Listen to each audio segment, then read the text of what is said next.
Yes, sir, it is the Cannon Mess, the last radio show.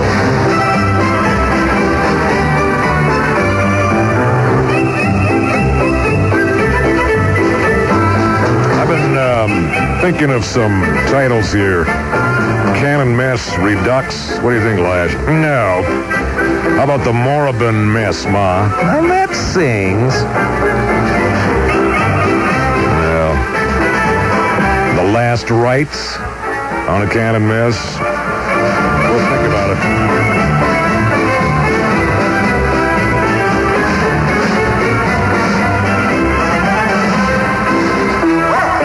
Or how about the Friday Final Cannon Mess, Morg? Stinks.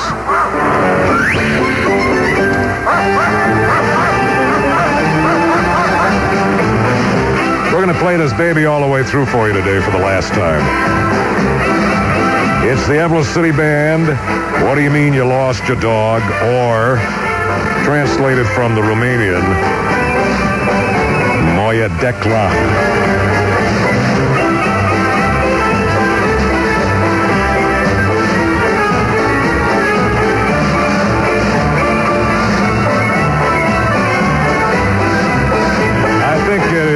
Apropos.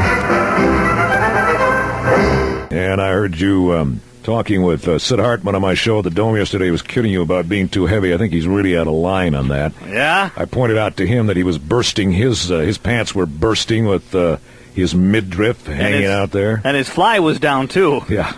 And we didn't tell him. That's the best part of it. That's right. Years ago, on Friday nights, I used to go up to the third floor of Harry's, which is my all-time favorite restaurant and bar. It was over on 11th. Doesn't exist. It burned down.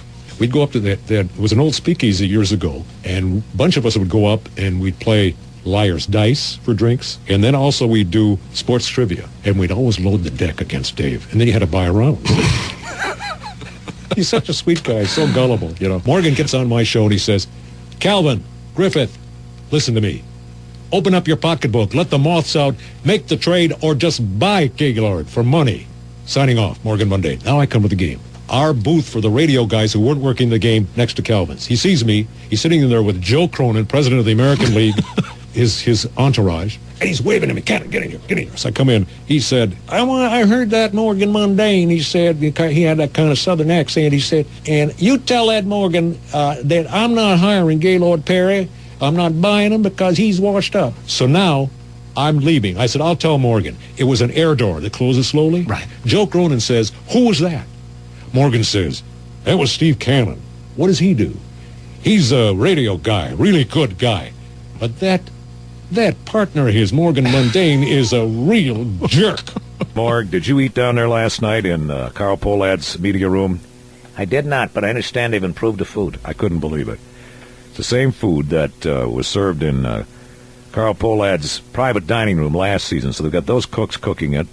And last night they had barbecue loin back ribs, which were fabulous. It's just really a nice setup. Now, for the media types listening into the Cannon Mess for tonight, the twins, Carl Polad cooking all this afternoon for you. Carl rolled up his sleeves. Broccoli cheese soup, carved to order, roast top round of beef au jus, served on a toasted Kaiser roll, seasoned potato wedges, fresh vegetable, and they have a salad bar. It's incredible. Oh, yeah, I'm going to do a little singing now. It's 86 degrees here in the Twin Cities. And we're going to 86. The Cannon Leon Redbone, that's who I am. What do you got, Morg? Well, Marv Albert had another press conference today in New York, and reporters all screaming at him, yeah. So what'd they ask him? Well, one of them says, what do you think about the pink slip? And Marv says, I hope it fits. Yay, Stan Blodonokowitz! Yay, Stan Blodonokowitz! Rah, rah, rah, rah, rah, rah, rah! Yay, Stan Blodonokowitz! What do we say?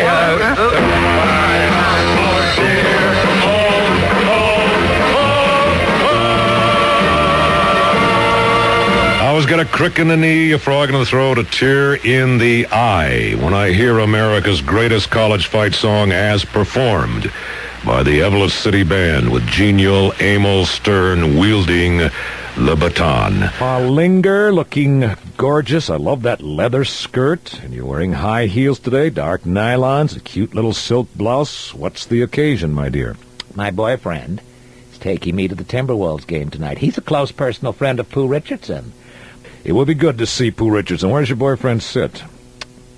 Ma. Oh, what was that? Where does your boyfriend, where are his tickets? We're right on the main floor there, right across from the scorer's table. Beautiful seats. Very nice. Yes, and right down from us is Jimmy Jam and some of those rock and roll people. They always wear the dark glasses at night. I think that's so she. I think it's an affectation. It's she. Yes, it's Cannon in the basement studio along with Disco Don Haber. The legendary Wally Heron is here in the basement studio working over our lights. We don't have any lights.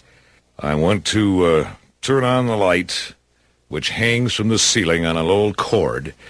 Now, granted, that's not up to code. Quiet, Wally. It's not up to code, but everything blew up in here. Big, loud explosion, and we're without lights, and we've got Liberace's old candelabra going here.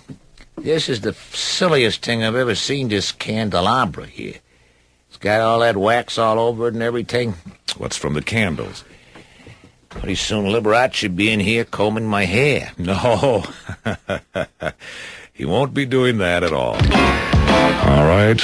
You guys get ready now. You ready, Morg? You say I got the money? I'm ready. Ma?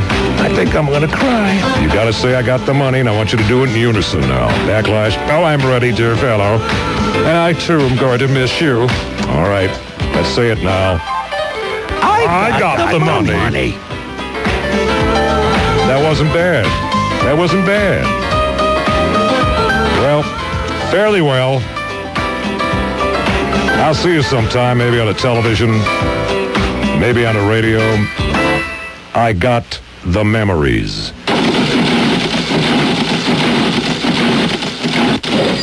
All right, Jimmy.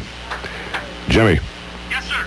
What I want you to do now, as I told you before, you take those weapons I brought you into those tools. You see them there? All right, what I want you to do is saw, break, slash the transmission line from the basement studio to the transmitter so nobody can ever broadcast out of this studio again. Go ahead. Here I go. Here it